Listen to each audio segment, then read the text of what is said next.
जिनका 92वें स्वरूप शिव महापुराण। भगवान महादेव के चरणों में कोटि कोटि प्रणाम। उनकी पराशक्ति मां जगदम्बा उमा के चरणों में प्रणाम। यहाँ के कुल देवता, ग्राम देवता, स्थान देवता, वास्तु देवता, पहाड़िया देवता, पितर देवता, इनके चरणों में प्रणाम। और इस धर्म यज्ञ में उपस्थित विद्वान बुद्धिजीवी, भक्तिमय माताएं और स्नेहमय बालक सबको व्यासपीठ से जय सीताराम। आज भगवान की प्रेरणा से और उनकी महती कृपा से आज इस पावन यज्ञ का चतुर्थ दिवस आरंभ हो रहा है। तो भगवान जी की असीम अनुकंपा, असीम कृपा आप हम सब के ऊपर बनी रहे और ऐसे ही भगवत कार्य के बीच में आप हम सब लगे रहे।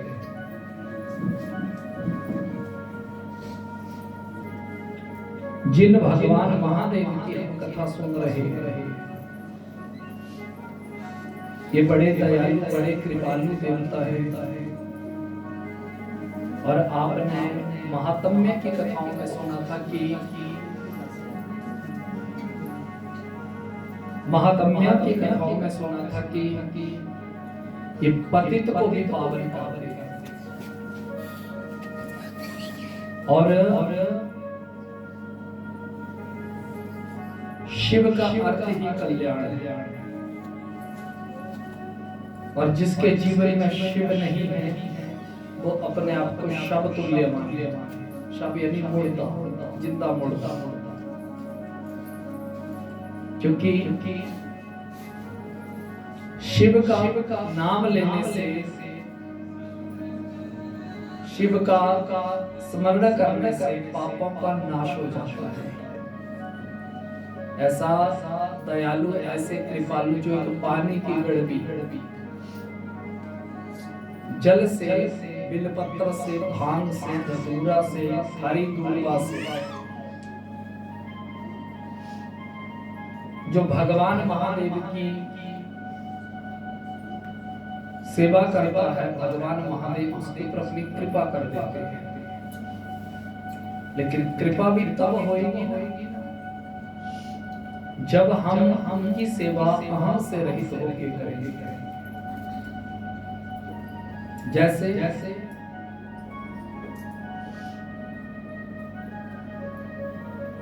समुद्र में बड़ी बड़ी नदियां जाके गिरती हैं और जब बरसात चलती है तो नदियों को अपने ऊपर अहम हो जाता है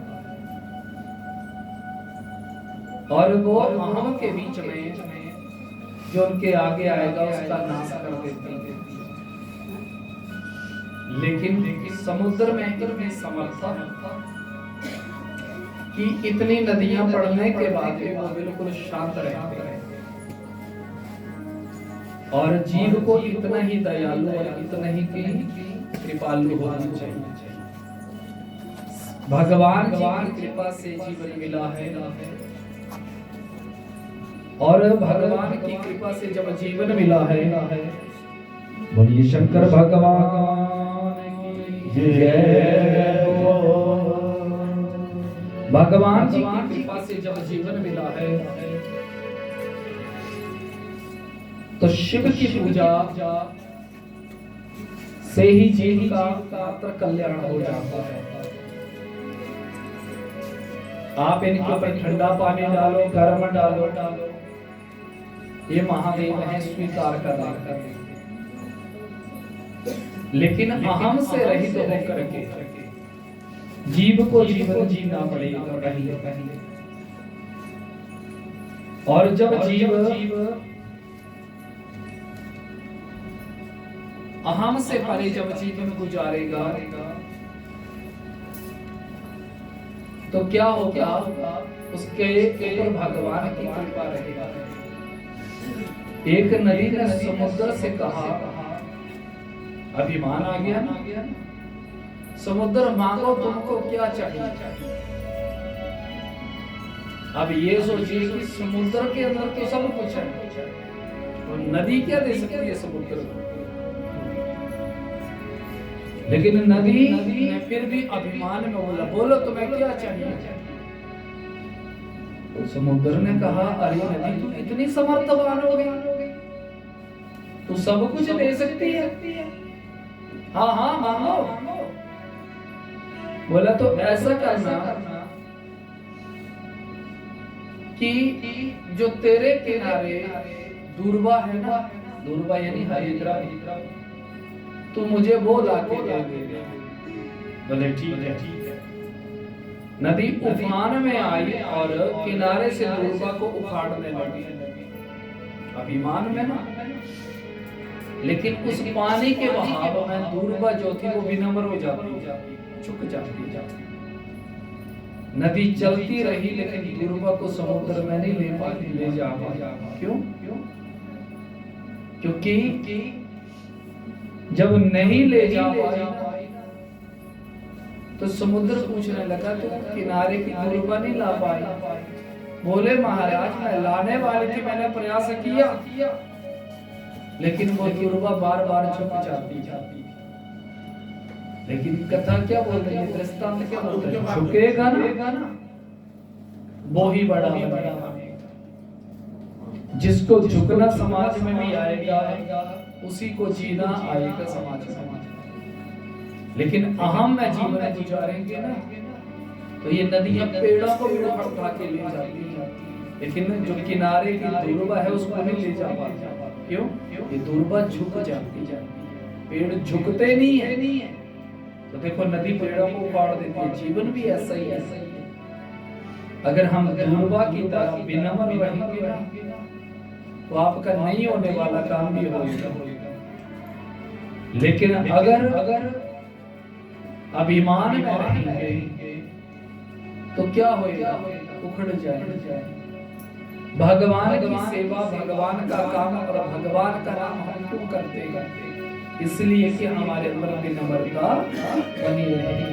आइए भगवत नाम से कथा में प्रवेश करें।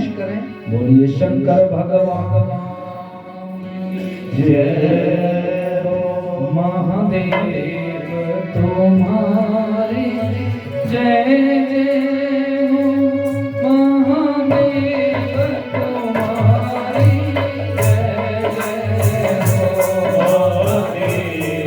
हो महादेव तुम्हारी जय जय हो महादेव तुम्हारी जय जय हो महादेव तुम्हारी जय जय हो महादेव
आइए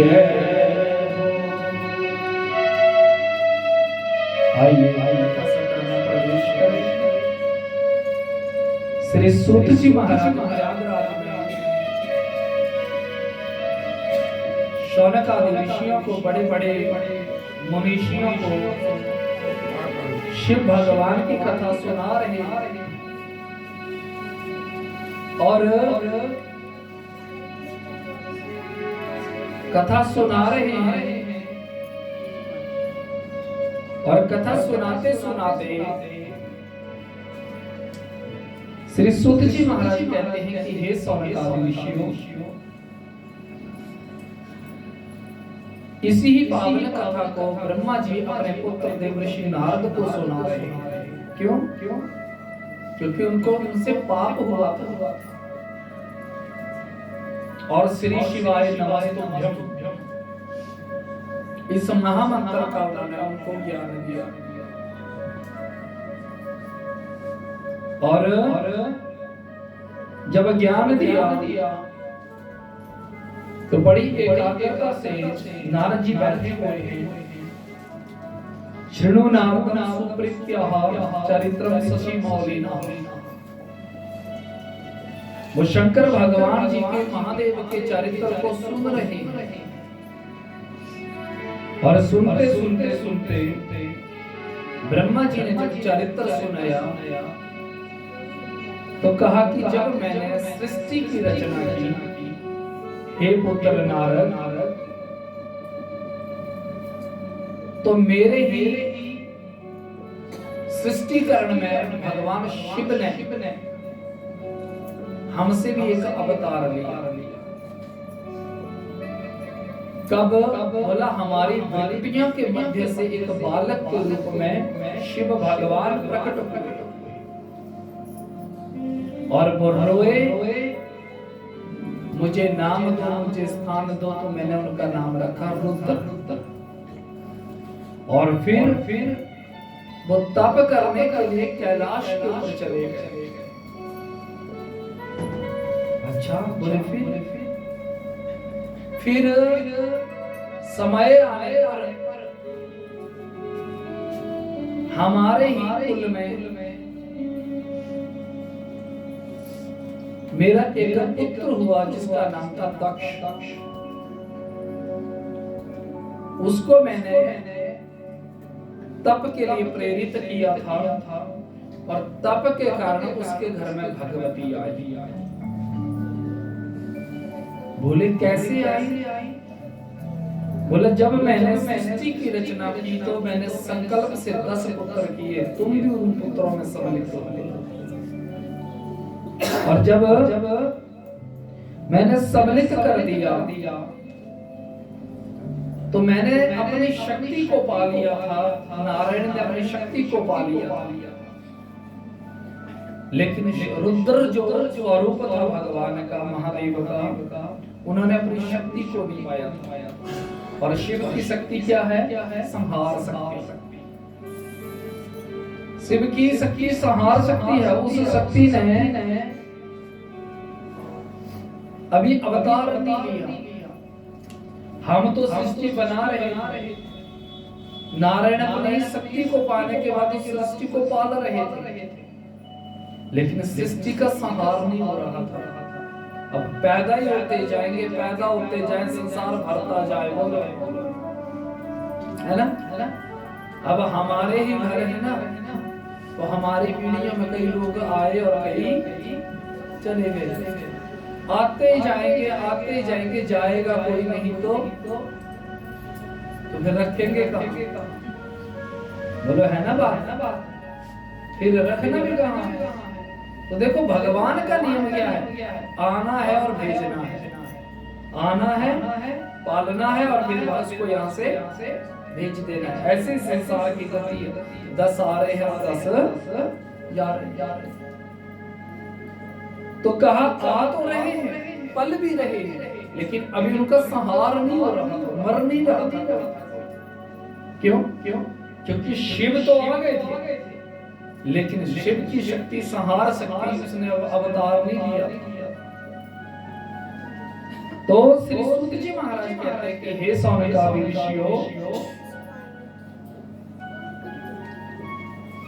अब मैंने उस संहार शक्ति को पहले प्रकट करने के लिए मैंने स्वयं तप किया। किसने को तप करना पड़ा? ब्रह्मा जी को। और जब ब्रह्मा जी तप में बैठे, तो जैसे ही ब्रह्मा जी तप में बैठे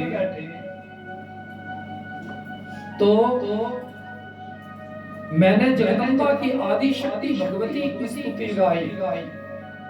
विद्या विद्या आत्मिका शुद्ध पार ब्रह्म स्वरूपिणी स्तौमी देवी जगद्धात्री दुर्गा शंभो प्रिया सदा।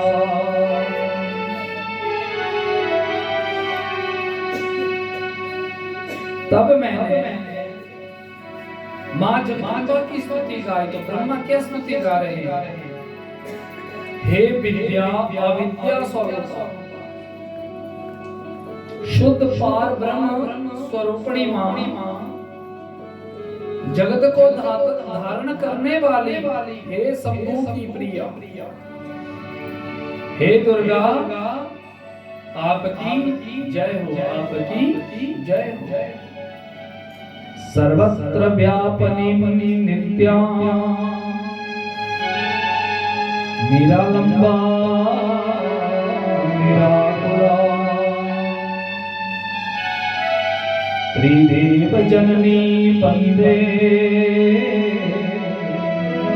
स्थूल स्थूल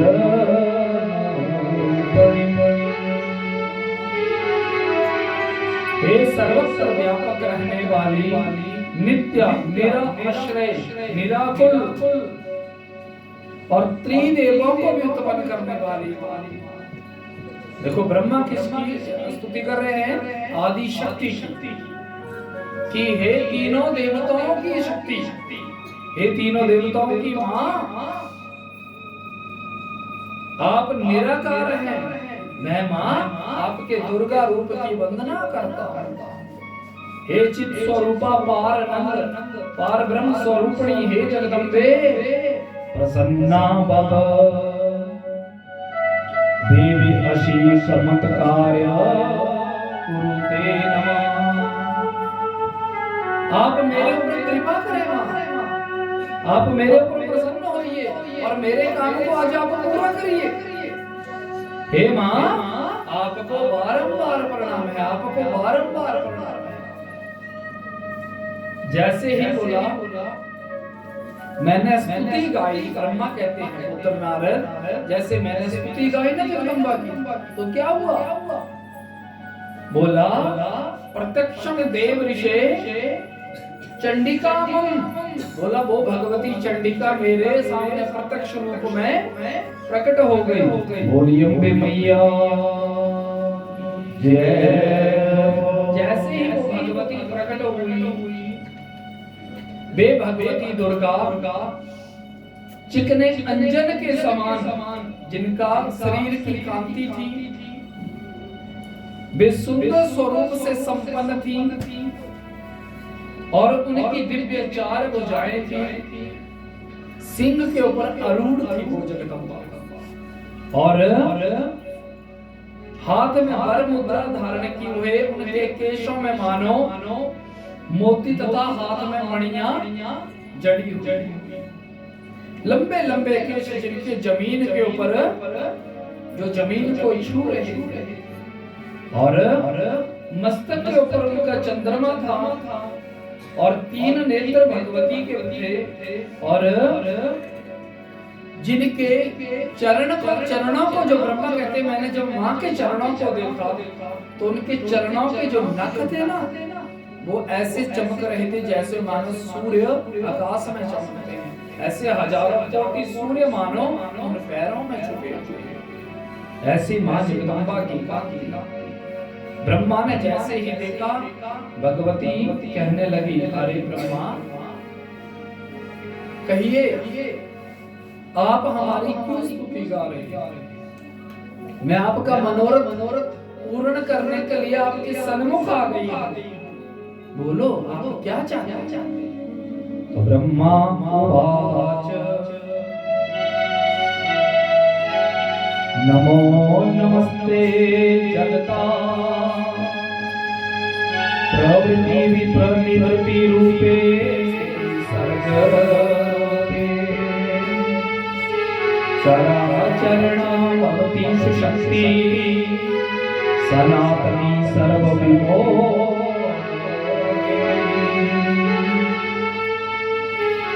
हे जगत की प्रवृत्ति और हे जगत की निवृत्ति, हे स्वरूपे, हे सर्व स्थिति स्वरूपे, आपको बारंबार प्रणाम है, बारंबार।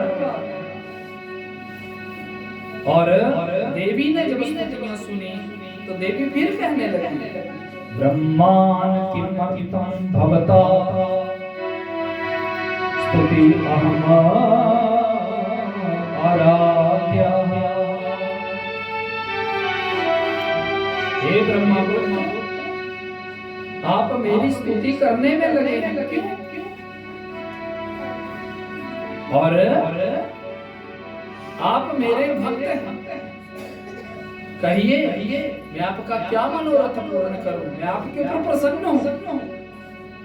जैसे ही जगदम्बा ने यूं कहा तो ब्रह्मा कहने लगे मां अगर आप मेरे ऊपर कृपा करने आ गई है ना तो मैं आपसे हाथ जोड़ के ये कहता हूं हे मां, हे जगदम्बे, शृणु देवी महेशानी, हे मां आप सुनिए कृपा कृतवा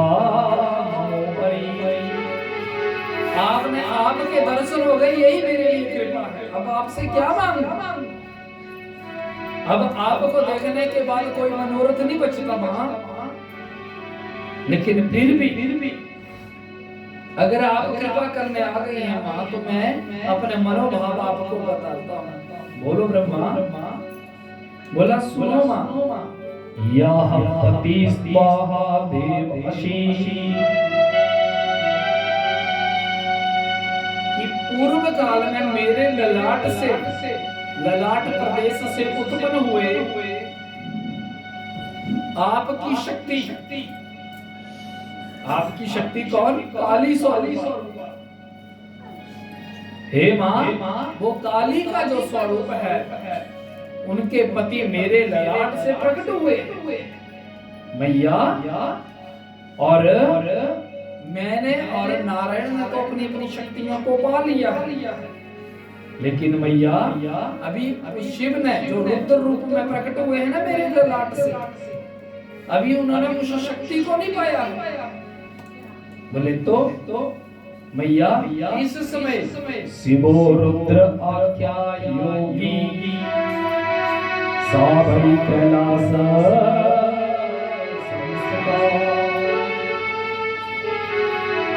शिवो रुद्र आख्या योगी सा भई कैलासम स्थितः।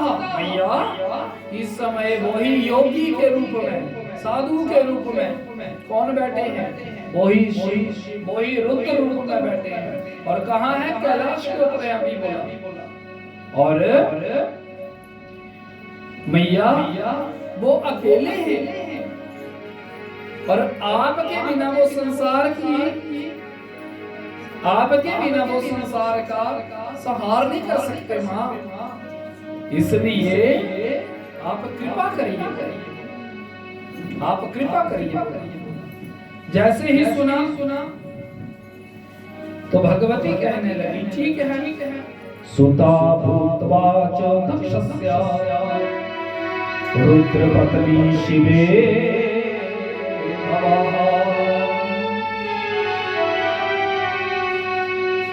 सती के मां कहने लगी तो फिर उनको आप उनका ब्याह करवा दो। बोले मां शक्ति के अलावा शिव के पास कोई साधारण स्त्री नहीं बैठ सकती। क्यों? क्योंकि जो नित्य है ना, जो नित्य है वो तो शिव है। ये थे हैं और रहेंगे। समझे ना बात? ये थे हैं और रहेंगे। अब थे हैं और रहेंगे, लेकिन हम भी थे हैं और हम भी रहेंगे। समझे ना बात? थे हैं और हम भी रहेंगे, लेकिन थे हैं और रहेंगे ये तीन काल है, वर्तमान, भूत और भविष्य। तीन काल में भगवान रहते हैं और हम भी उन्हीं के संग रहेंगे। क्यों? शिवो अहम, जब हम उस खुद को क्या मान लेंगे? शिव तुल्य, कि हमारे इस शरीर की व्यवस्था कौन चला रहा है? भगवान। लेकिन शरीर की अवस्था है कि जरा अवस्था आएगी ना तो शरीर छोड़ना पड़ेगा। बोलो, मरना नहीं चाहता कोई, लेकिन बुढ़ापा खरा है, कोई अच्छा है नहीं। क्यों? यही शरीर हाय हाय करवाएगा मुंह से, चलने में दिक्कत, उठने में दिक्कत, बैठने में दिक्कत, खाने में दिक्कत। बोलो है कि नहीं है? जब धीरे धीरे अंगम गलितम अपलितम उंडम अंग गलने शुरू हो गए ना तो खाना पचाना भी मुश्किल हो जाएगा, गांव में घूमना मुश्किल हो जाएगा, चलना मुश्किल हो जाएगा। तो जब सोचो शरीर चलने में मुश्किल, रहने में मुश्किल हो गई ना, तो पहले जो किया सो किया, अब तो शिवमय हो जाओ। बोलो, अब तो शिवमय हो जाना है। क्या कि अब हमको भगवान के ही पास जाना है। कहाँ जाना है? मरने के बाद कहाँ जाते हैं? बोलो,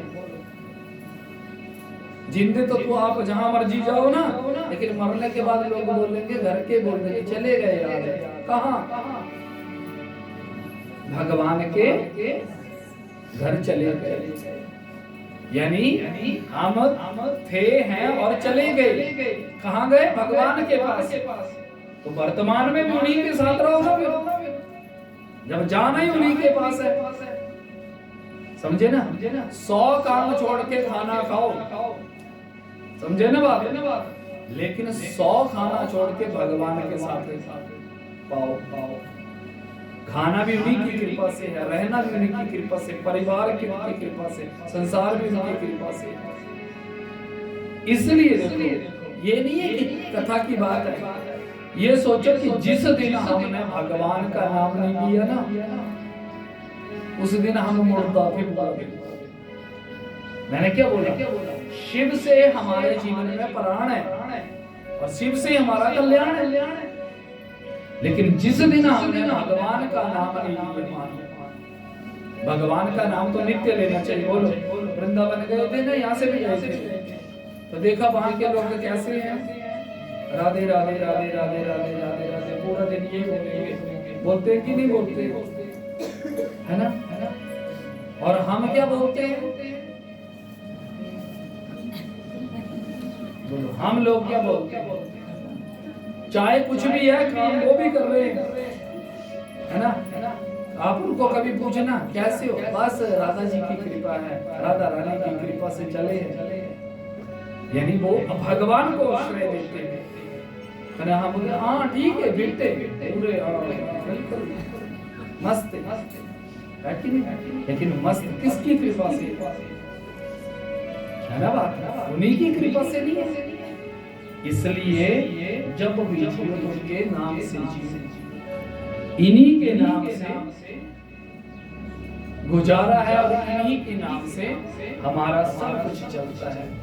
बोलिए शंकर भगवान की जय, महादेव की जय। बाबा कृपा कर, बाबा कृपा कर दो, बाबा कृपा कर दो, झोली मेरी भर दो, झोली मेरी भर दो, बाबा कृपा कर दो, बाबा कृपा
रखवाली हो, भक्त जनों की करके तुम रखवाली हो, संकट से तुमने विपदा टाली हो, हर संकट से तुमने विपदा टाली हो, भक्त जनों की करके तुम रखवाली हो, भक्त जनों की करके तुम रखवाली हो, हर संकट से तुमने विपदा टाली हो, हर संकट से तुमने विपदा टाली हो, क्यों नहीं हम तुम पर अभिमान करेंगे, प्यार करेंगे, बाबा कृपा कर दो, झोली मेरी भर दो, बाबा कृपा कर दो, झोली मेरी भर दो।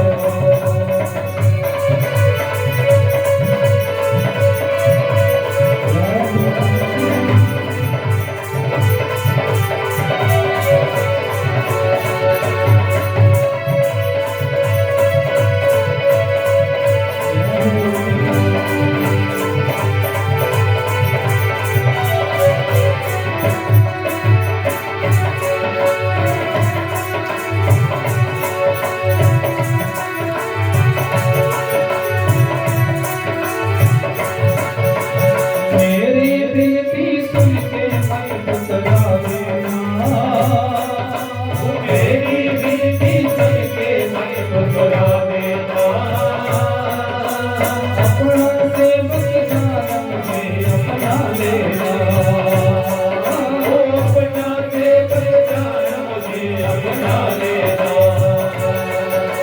मेरी विनती सुन के मत ठुकरा देना, मेरी विनती सुन के मत ठुकरा देना,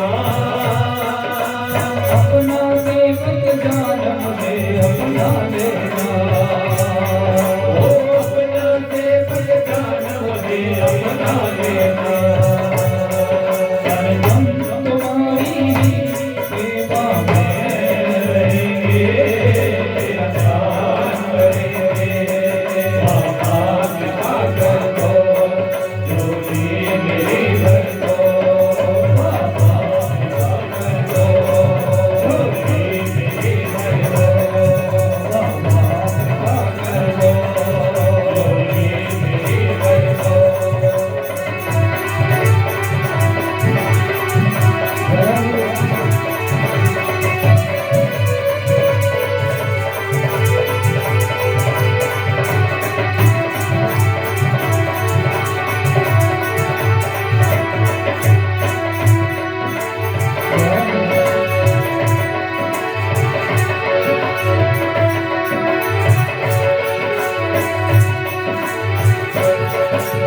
भक्तों के ऊपर कृपा कर देना, भक्तों के ऊपर कृपा कर देना,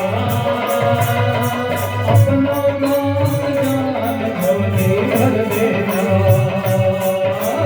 अपना नाम जान झोली भर देना, भक्तों के ऊपर कृपा कर देना, भक्तों के ऊपर कृपा कर देना, अपना दास जान झोली भर देना, अपना दास जान झोली भर देना, हरदम तेरी ही सेवा में रहेंगे, प्यार करेंगे, बाबा कृपा कर दो, झोली मेरी भर दो, बाबा कृपा कर दो, झोली मेरी भर दो, बाबा कृपा कर दो, झोली मेरी भर दो, बाबा कृपा कर दो, झोली मेरी भर दो। बोलिए शंकर भगवान की जय, उमापति महादेव की जय। है ब्रह्मा जी, ऐसी स्त्री को भेजिए जो महादेव के मन का हरण करे। प्रभु आप क्या बात है? ब्रह्मा जी ने कहा मां आप क्या बात करती है? शिव के पास एक साधारण स्त्री कैसे बैठ सकती है? वो तो उनके पास जो नित्य है वो रहेगा, अनित्य जल जाएगा। और मां नित्य उनकी शक्ति है और वो आपका वो ही सदा उनके पास बैठ सकती है। तो जगदम्बा ने कहा ठीक है ब्रह्मा जी, आप चाहते हैं कि हम धरती के ऊपर आए, लेकिन सुनो धरती के ऊपर कोई ऐसा दंपत्य जोड़ा भी तो चाहिए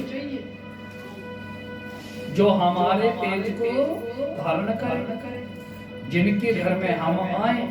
बोला मां हमारे ही कुल में मेरे 10 बेटे हैं और दक्ष नाम का जो बेटा है वो सबसे बुद्धिमान है। मां मैं उसको आपके तप के लिए प्रेरित करूंगा और आप उनके ऊपर फिर कृपा कर देना और आप उनके घर में उनकी बेटी बन के आएंगे और फिर वो मेरा पुत्र आपका कन्यादान करेगा और शंकर भगवान की आप रुद्र की शक्ति के रूप में आप विराजमान हो जाएंगे। बोला ठीक है। और देखते ही देखते मां जगदम्बा वहां से अंतर ध्यान हो गई और जाते जाते जहां भगवती कह गई वो सत्य सनातनी जगदम्बा कि हम आपका यह मनोरथ पूर्ण करें। कहते हैं कि ब्रह्मा जी ने जब संकल्प से 10 बेटे उत्पन्न किए तो उनमें जो दक्ष नाम का बेटा था जैसे ही वो थोड़ा बड़ा हुआ तो स्वयं ब्रह्मा उसके पास गए। ब्रह्मा कहने लगे कि हे शिव भक्त दक्ष सुनो आप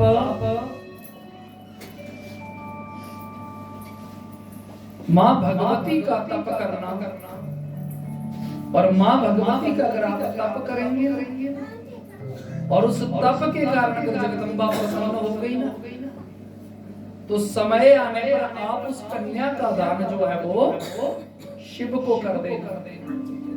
लेकिन सुनो जगदम्बा का तप करने पर तुमको सबसे बड़ा लाभ क्या होगा? बोला जब तुम तप करोगे और जगदम्बा तुम्हारी कन्या के रूप में तुम्हारे पास आ जाएगी तो क्या होएगा? बोला तुम अमर हो जाओगे और वो भगवती जब तुम्हारे हमारे कुल में आएगी ना तो कुल भी पवित्र हो जाएगा। और फिर बाद में जब तुम उस कन्या का दान शिव को करोगे ना, शिव को जब कन्या का दान करोगे तो क्या होएगा? बोला शिव को कन्या का दान जब करोगे तो शिव जब महाकाल जब तुम्हारे दामाद हो जाएंगे तो तुम्हारा यश, तुम्हारी कीर्ति, तुम्हारा वैभव ये और बढ़ जाएगा। इसलिए आप तप करना जो आज्ञा। और फिर भगवती को पाने के लिए दक्ष ने क्या किया कि अपनी नगरी कनखल को छोड़ दिया और भगवती को प्रसन्न करने के लिए जगदम्बा की उपासना के लिए कशीर सागर के उत्तर तट के ऊपर चला गया और वहां पर मन में भगवती को धारण किया और धारण करने के बाद वहां पर वो तप में बैठ गया। दक्षिणा घोर तप किया और कहते हैं कि दिव्य वर्षेण दक्षस्तु सहस्रनाम त्रयम शमः, कहा कि उस सतयुग के बोला 3000 वर्ष पर्यंत दक्ष ने घोर तप किया, सर्दी के बीच में गीला कपड़ा डाल करके तप किया, गर्मी के बीच में चारों ओर आग जला करके तप किया, और इस प्रकार वायु पी करके वो अपना जीवन गुजारने लगा। दक्ष ने तप किया, तप करने के बाद 3000 वर्ष के बाद मां भगवती दक्ष के सन्मुख प्रकट हो गई। बोली अम्बे मैया जय। तथा प्रत्यक्षतो दृष्टवा जगदम्बा जगन्मयी।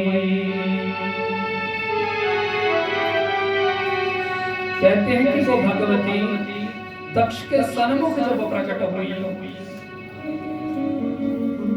तो दक्ष को आवाज लगाई, पुत्र दक्ष, नेत्र खोल। दक्ष ने जैसे ही नेत्र खोले तो क्या देखता है? सिंहस्ताम कालिकाम कृष्णाः चरुभद्रां चतुर्भुजां। कहा कि जब भगवती प्रकट हुई तो वो शेर के ऊपर आरूढ़ थी, लेकिन इस बार जब आई ना भगवती उसका रंग अलग था। कैसा रंग था? सिंहस्ताम कालिका, काली काली का काला रंग था। और कृष्णा चरुभद्रां चतुर्भुजां, और 4 भुजाएं थी मां की। और मां भगवती वर देने के लिए वहां प्रकट हुई। तो जैसे ही दक्ष ने जगदम्बा को देखा तो दक्ष स्तुति करने लगा मां की। दक्ष उवाच, दक्ष उवाच जगदम्बा महामाये जगदीशे महेश्वरी कृपायां कृत्वा नमस्तेऽस्तु दर्शितं स्वपूर्वम्।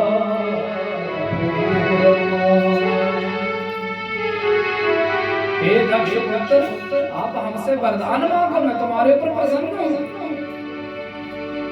दक्ष कहने लगा, हे मां, हे महामाये, आप इतनी दयालु, इतनी कृपालु, आपके स्वरूप का आज मैंने दर्शन किया, आपको मेरा प्रणाम है, प्रणाम है।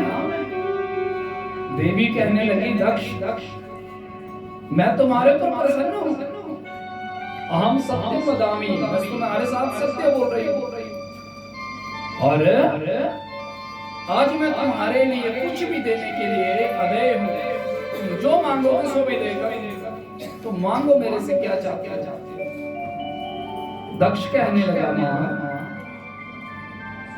मम स्वामी शिवो योहि सा जात ब्राह्मण सुता। मैया मैं चाहता हूं कि इस समय जो मेरे स्वामी हैं वो कौन है? शिव। गौर से सुनना इस कथा को, है ना? फिर जब आधे घंटे बाद कथा पहुंचेगी ना तो देखना क्या हुआ। अभी क्या बोल रहा है दक्ष, सुनो गौर से। मम स्वामी शिवो, क्या बोला? मेरे स्वामी कौन है? शिव है। और यो ही सा जातो ब्राह्मण सुता, वे रुद्र नाम से ब्रह्मा के पुत्र के रूप में अवतरित हुए। सुना ना इतनी बात आपने? और फिर बोला, लेकिन मां रुद्रा नाम पूर्ण रूप अवतारा परम आत्मना, लेकिन मां वो शिव तो अवतार लेकर के आ गए हैं रुद्र, लेकिन मैया आपने अवतार नहीं लिया। बोले तो मैया आपके अतिरिक्त तो उनकी पत्नी कौन बन सकती है? बोले फिर हे मैया हे शिवे तम मोह आए महेशा नाम अवताराय शितो शिवे। हे जगदम्बे आप पृथ्वी के ऊपर अवतार लें और अवतार लेकर के आप उनको मोहित करेंगे, क्योंकि आपके बिना शिव को कोई नहीं मोह सकता। अच्छा हाँ माँ, और जब आप धरती के ऊपर अवतार लें तो कहीं और ना लें, आप मेरे घर में अवतार लें, अर्थात आप मेरी बेटी बन के आ जाए, मेरी पुत्री बने। अच्छा हाँ, बोला फिर आपको क्या मिलेगा इससे? जगदम्बा पूछने लगी आपको क्या मिलेगा? बोला मैया आप मेरी बेटी बनेगी, ये मेरे लिए कम है। हे जगदम्बे आप मेरी बेटी बनेगी, ये मेरे लिए कम है।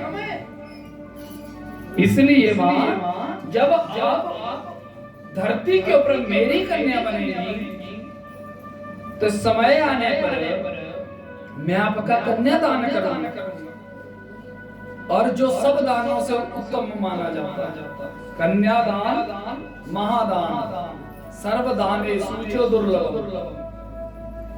कन्यादान से बड़ा कोई दान नहीं है, समझे ना बात? और ये हर किसी को नसीब भी नहीं होता, समझे ना बात? हर किसी को नसीब भी नहीं होता। तो बोले मैया जब आप मेरे घर में आएंगी और मेरी कन्या बनेगी तो मैया जब मैं आपका दान करूंगा ना, सुन रहे हो क्या बोला? जब मैं आपका दान करूंगा ना तो मेरा कुल भी पवित्र हो जाएगा और मैया महादेव से मेरा संबंध हो जाएगा, संबंध यानी रिश्तेदारी हो जाएगी। तो मैया इससे बड़ा मेरे लिए क्या चाहिए, और मुझे और क्या चाहिए? बोले देवी कहने लगी अच्छा तात प्रजापते दक्ष शृणु में परमम वचः। अरे प्रजापते दक्ष सुनो, ये तो आपकी बात बड़ी भारी सुंदर है, लेकिन सुनो मैं तुम्हारी पुत्री बनूंगी, ये मेरा वरदान है तुम्हें। लेकिन एक बात बोलूं? बोला हाँ माँ बोलो। अहम तम सुता दक्ष, लेकिन जब मैं आपकी बेटी बनूंगी ना तो कभी आप मेरा अनादर तो नहीं करोगे? आप मेरा अनादर तो नहीं करोगे? माँ आप क्या बात करती है? भला मैं आपका अनादर करूंगा? क्यों? मैया कोई पिता अपनी बेटी का अनादर थोड़ी करता है। बोलो ये भी बात सही है। बेटी देखो, चाहे बेटे हो 6, बेटे हो 2, बेटे हो 1, लेकिन बेटी प्राण से प्यारी होती है बाप को। बेटी अपने प्राण से भी प्यारी होती है, समझे ना बात? लेकिन बोला सुनो तो कभी मेरा अनादर तो नहीं करोगे? बोलो दुनिया विदा करती है ना बेटियों को, माताएं तो रो भी लेगी, बाप रो भी नहीं सकता और अंदर ही अंदर मरेगा, घुट के रहना पड़ेगा, है कि नहीं? कल परसों 28 तारीख की बात है ये, यहाँ शादी की इधर खसग्राम के पास मुझे, तो मैं जब कन्यादान करवाने लगा तो वो माँ बाप बड़े भारी रोने लगे, बीच में रो पड़े। 7 बजे का लगन था और बेटी भी रोई। फिर मैंने बोला रोइए मत, चलो ये तो अब रिवाज है और ये फर्ज भी है,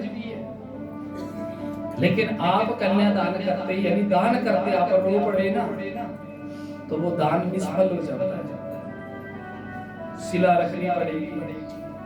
बाप रोया पड़ा। फिर मैंने थोड़ी देर के लिए काम भी रोक दिया, मैंने बोला चलो कोई बात नहीं, अब बेटी है, देखो कितने लाड से पालते बच्चियों को, है ना? और पाल पोष के देखो, जब बड़ी होगी ना, माँ बाप को सहारा बनेगी तो उसको भेज देना है। बोलो है कि नहीं? और भेजना तो पड़ेगा। ज्यादा दिन घर में रखेंगे तो और दिक्कत होगी। उनकी बेटी का ब्याह नहीं हुआ, लोग पूछना शुरू कर देंगे, क्योंकि बेटी बहुत है।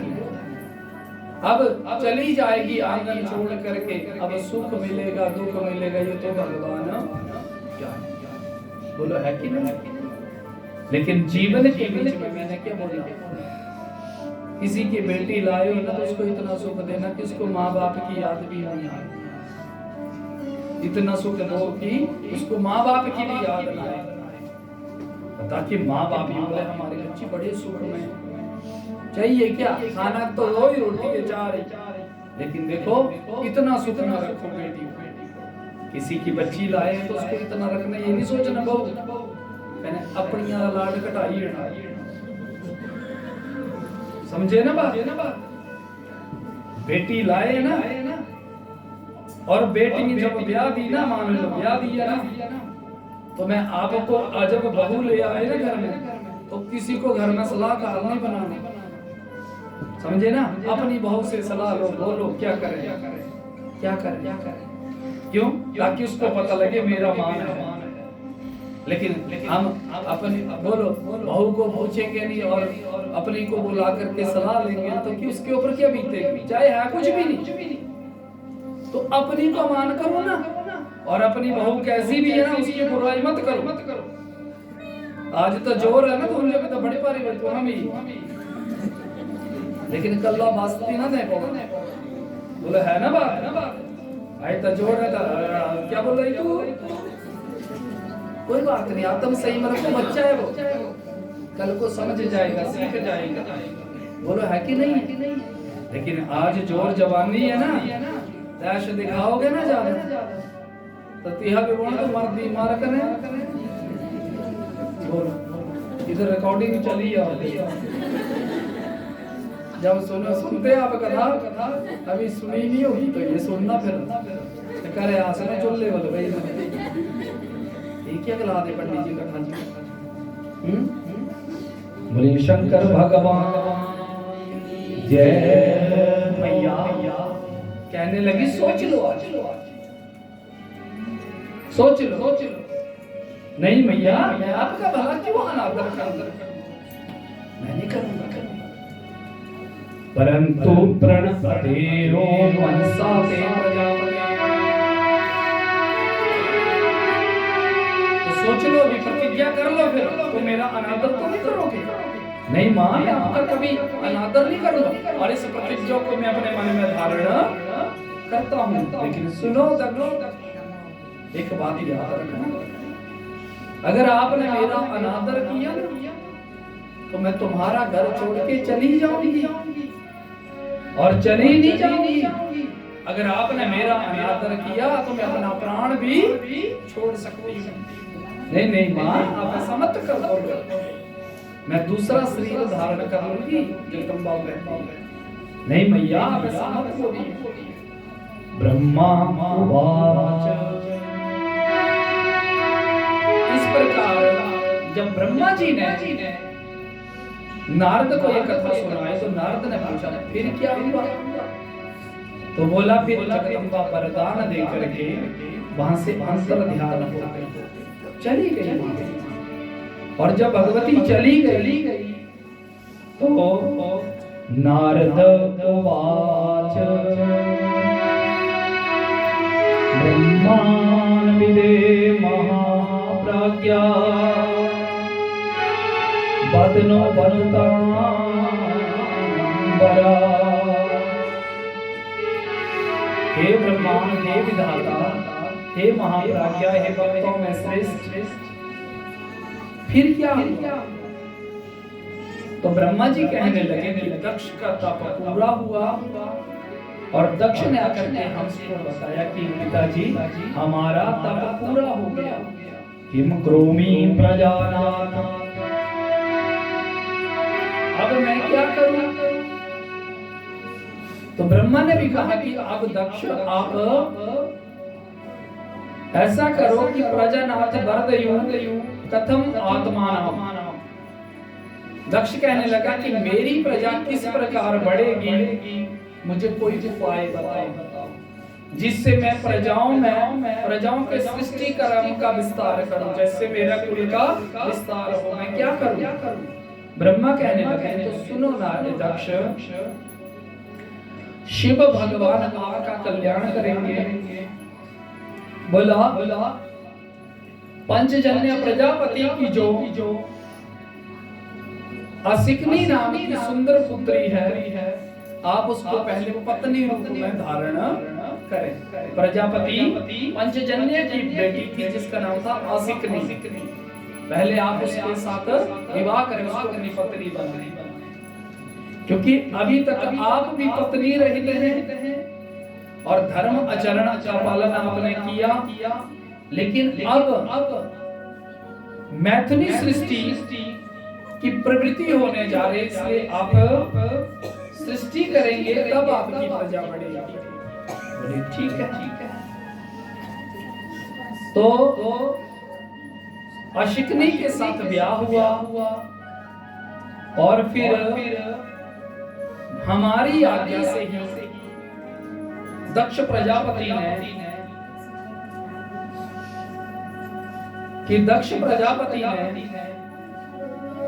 बोले शंकर भगवान की जय।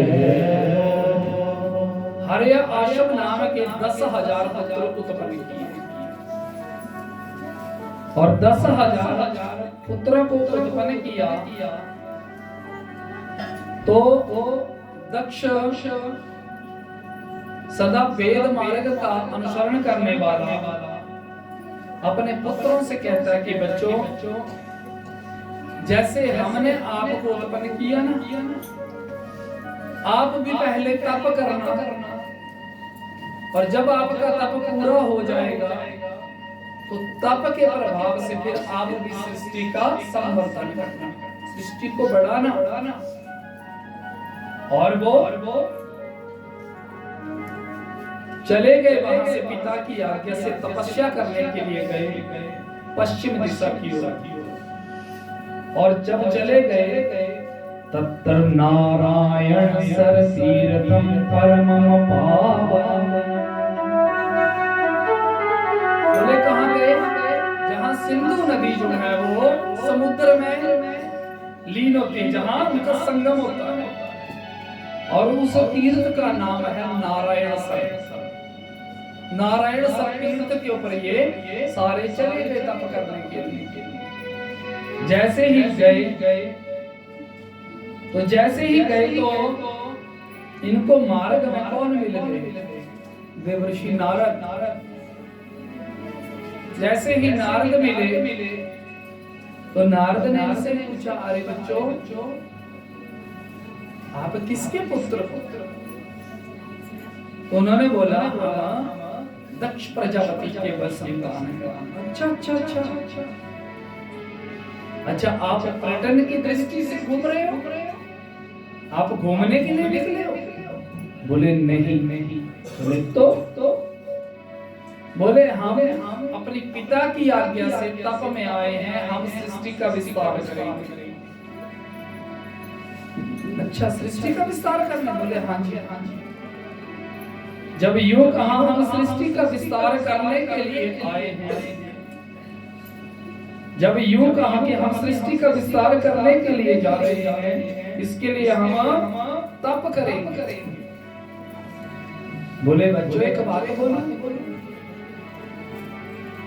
सृष्टि के विस्तार के लिए तप नहीं किया जाता, सृष्टि को उन्नत बनाने के लिए तप किए जाते हैं। बोलो है कि नहीं है? सृष्टि को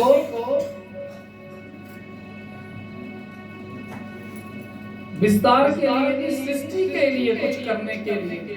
अब कोई बोले ये पनियाड़ा गांव है, मैं इतना धन कमाऊंगा, इतना कि मेरे जितनी जमीन में उसमें घर ही घर बना दूंगा। तो घर की तो एक की जरूरत है कि 20 की जरूरत है, या लोगों को दिखाने के लिए थोड़ी 20 घर चाहिए, है ना बात? घर तो एक ही चाहिए।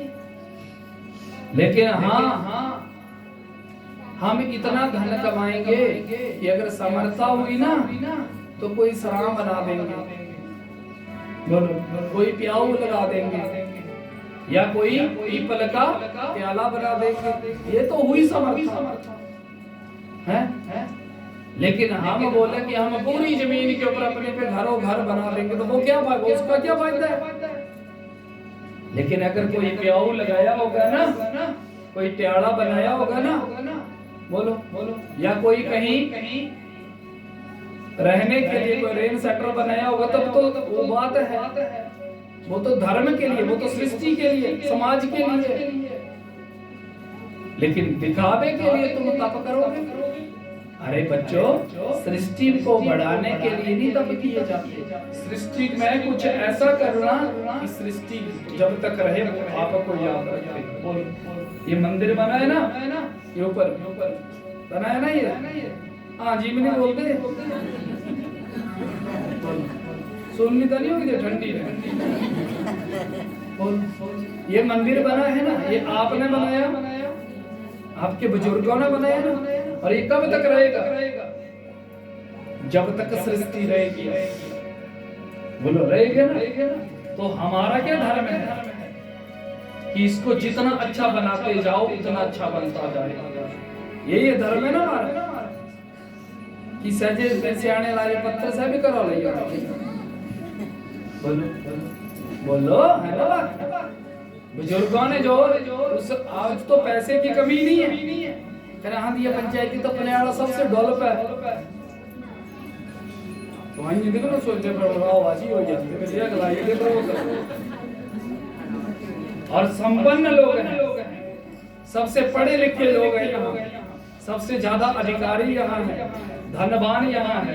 फौज में कितने लोग सेवा दे रहे हैं, संपन्न है ना पूरी पंचायत। हम आपकी पंचायत, हम भी आप ही के हैं, इधर के ही।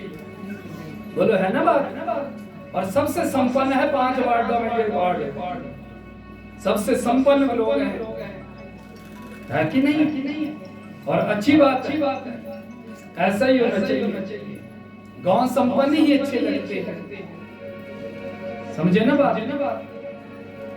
तो अब सोचो, अपने गांव में मंदिर है ना, उसको इतना सुंदर बनाना कि लोग भी बोले भाग्य यार उन्होंने ऐसा किया है, इनके वंशजों ने। पितर भी प्रसन्न होते हैं जब हम धर्म के बारे में सोचते हैं। तो हमारे बुजुर्ग भी वो चले गए ना, समझे ना बात। जब आप घर में कथा सत्संग करा रहे हैं ना कुछ ना कुछ, तो आपके वो पितर भी प्रसन्न है। देव ऋण ऋषि ऋण है ना, देव ऋण ऋषि ऋण और पितर ऋण, ये ऋण है हमारे ऊपर। देव ऋण क्या है कि देवताओं की कृपा से जीवन मिला है ना, तो हमने क्या किया देवताओं के लिए, इनको थोड़ी है जरूरत हमारे करने से भी।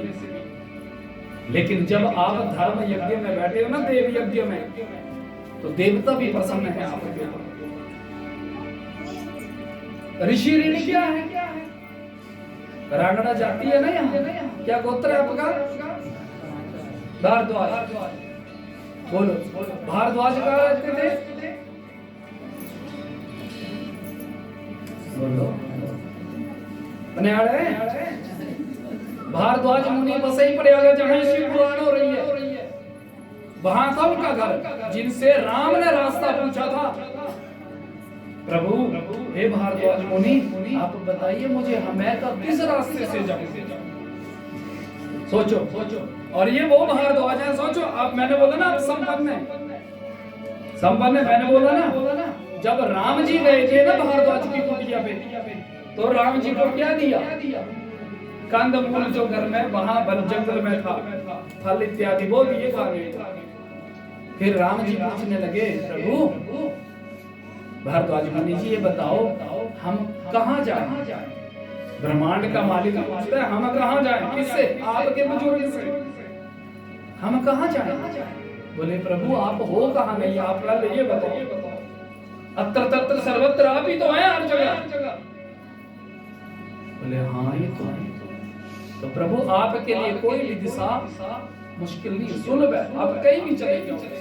लेकिन फिर भी आपने हमें पूछा ना, तो इस दिशा में जाओ, आगे वाल्मीकि जी लीजिए आप। राम को रास्ता भारद्वाज ने दिया था, दिखाया।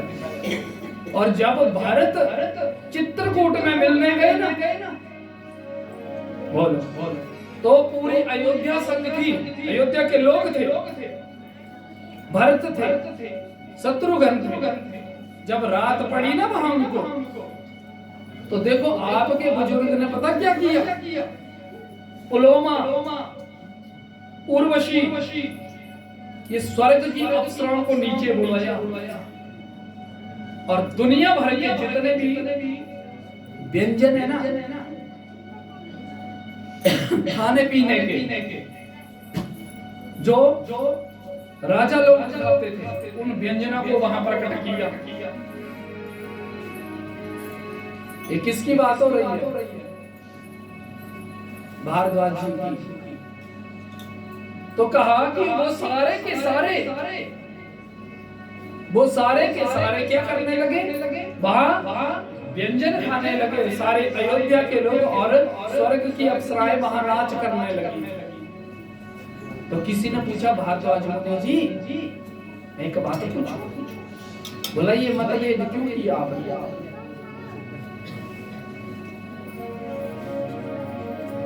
ये मतभेद क्यों किया आपने? बोला कौन सा मतभेद? बोले राम आए तो उनको कंदमूल दिया, बैर दिए खाने के लिए, कुछ भी दिया मानो, लेकिन जब भरत आए तो उनके लिए आपने स्वर्ग की अप्सराएं भी बुला ली, ऐसा क्यों किया? और राम आए तो उनको जंगली घास की जो बनाई हुई चटाई थी उसके ऊपर बिठाया था। लेकिन जब दशरथ का भरत नाम का बेटा है ना, तो उसको सोने का सिंहासन रखा, बैठो। ऐसा क्यों किया आपने? बोले मैंने इसलिए किया कि भरत उस समय के राजा थे, और जैसे राजा का लिबास, रहन सहन उसके लिए वैसी व्यवस्था। भरत उस समय, राम उस समय सन्यासी थे, साधु थे, तो साधु के लिए मैंने वैसा ही दिया। इतने संपन्न थे भारद्वाज मुनि, और यही है वो भारद्वाज मुनि बसई प्रयाग। ये जो वाणी है, ये किसकी वाणी है? ये उन ऋषियों की वाणियां हैं। और जब हम इनको नहीं सुनेंगे ना, तो हमारे ऊपर पितर ऋण रहेगा, ऋषि ऋण रहेगा। सुन रहे हो ना? क्या करना कथा जो बहुत ही मथेरे दीन ने बोलो है ना बात? कथियां बथेरे दीन ने क्या जो जाने हो कि आने हो? बोलो जाने समझ रहे? बथेरे दिन रहती हैं। पल का भरोसा नहीं, बात करे बरसों की, है ना बात? काल कभी पूछ के नहीं आएगा किसी को, ये पता नहीं कब खड़ा है। इसलिए मैंने क्या बोला, जिस दिन हम भगवान के नाम से दूर रहे ना, उस दिन हम शब है, मुर्दे है। इसलिए जैसे तैसे कैसे भी भगवान का नाम और भगवान का काम ये नहीं मिलते। बोले शंकर भगवान की जय हो। जो पहले दिया वो कुछ कम नहीं है, जो पहले दिया है वो कुछ कम नहीं है, जो पहले दिया कुछ कम नहीं है, जो पहले दिया है वो कुछ कम नहीं है। मैं उसको उठाने के काबिल नहीं हूँ, उसको उठाने के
कम नहीं है।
शंकर भगवान जय। इसलिए भगवान ने बहुत कुछ दिया, यही समझ जाए तो बहुत है। और नारद ने बच्चों से पूछा, बच्चों तप करो लेकिन सृष्टि के लिए करो, सृष्टि को बढ़ाने में कचरा फैलाने के लिए मत करो। बोले अच्छा। और फिर ऐसा ज्ञान दिया नारद ने, ये बच्चे मुड़ करके घर ही नहीं गए, साधु ही हो गए, सद गए साधु। दक्ष को जब इस बात का पता चला तो मूर्छित हो गए, लेकिन अपने आप को संभाला। फिर अपने संकल्प से 10 बेटे और 10,000 और उत्पन्न किए। तो फिर इनको भी यही काम किया, ये भी नारद को मिल गए वहां। तो नारद ने इनको भी जब उपदेश किया तो ये भी मुड़ करके जब नहीं आए, शोका विष्टा सदक्षोहि रोष विस्फुरित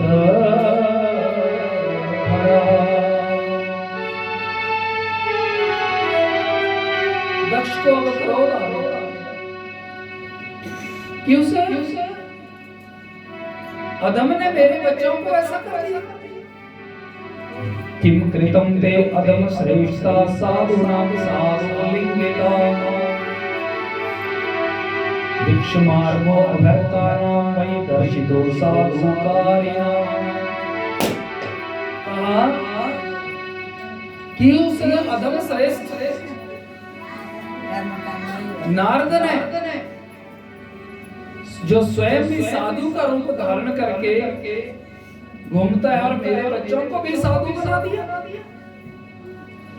और मेरे पुत्रों को भिक्षा के मार्ग पे लगा दिया।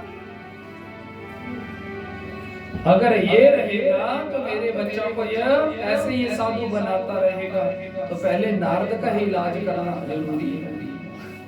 और फिर क्रोध में आकर के श्राप दे दिया नारद, जाओ मैं तुमको श्राप देता हूं कि बोलिए शंकर भगवान जय। मैं तुमको श्राप देता हूं कि तुम 2 घड़ी से ज्यादा कहीं भी नहीं रुकोगे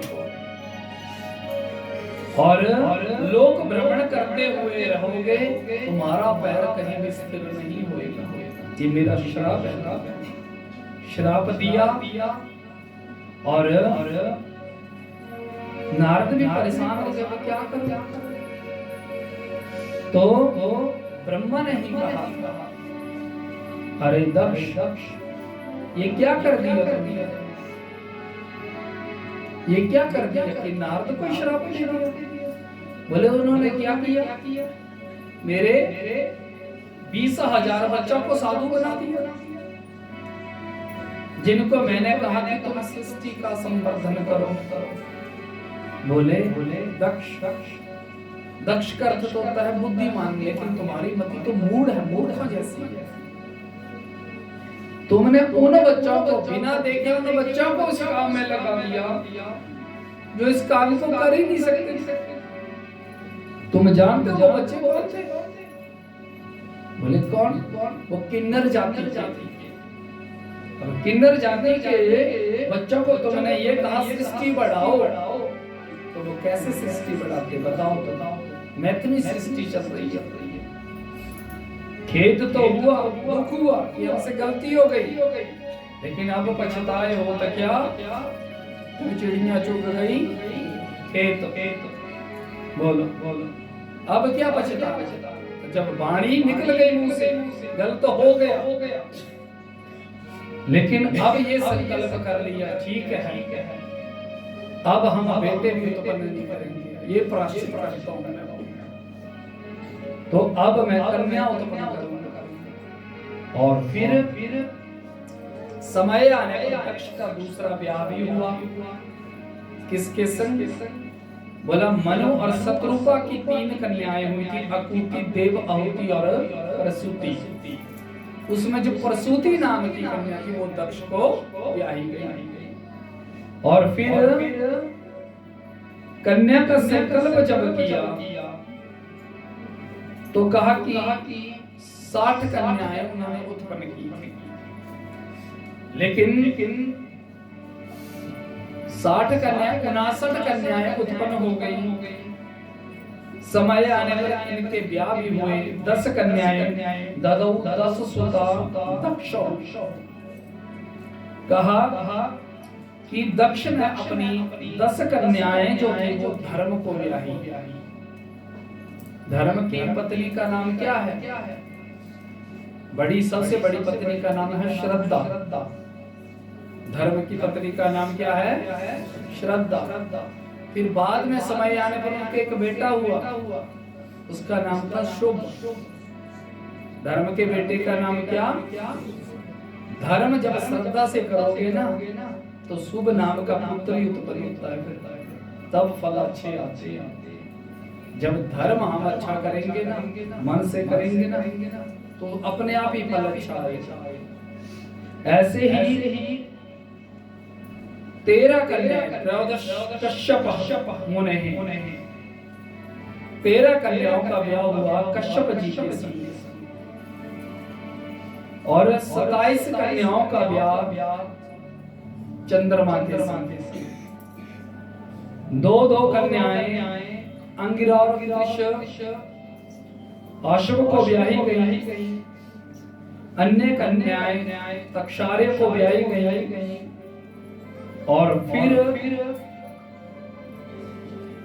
आगे जो सबसे छोटी कन्या हुई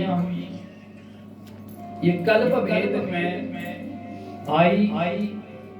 अब इस कन्या की उत्पत्ति होगी कल्प भेद, क्योंकि जगदम्बा का अवतार है सारस्वत कल्प के बीच।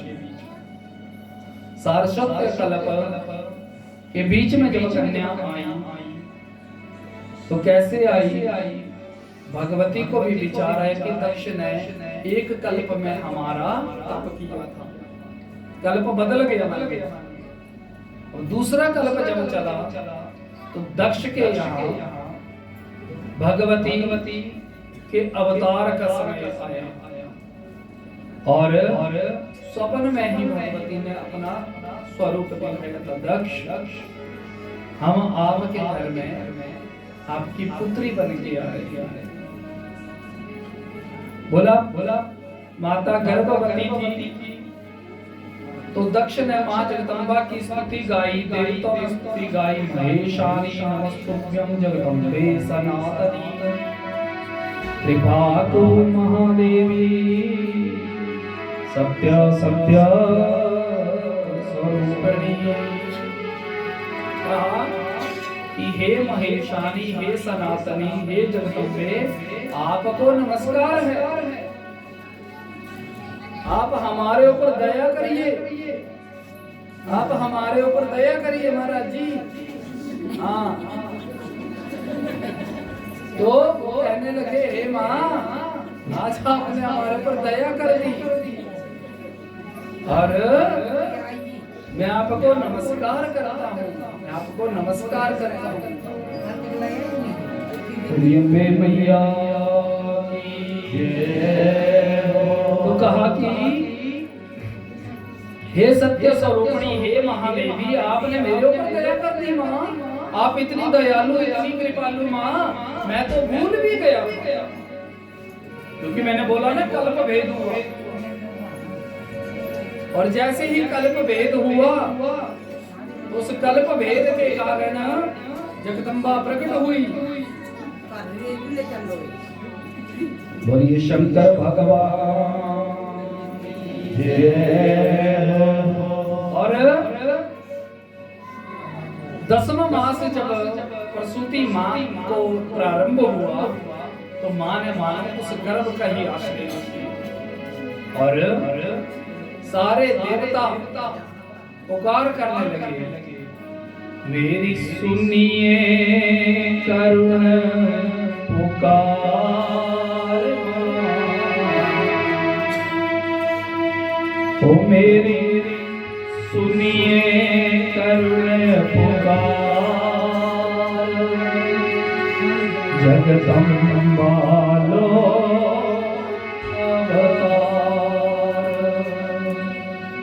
होवे जुग जुग जय जयकार, जगदम्बा लो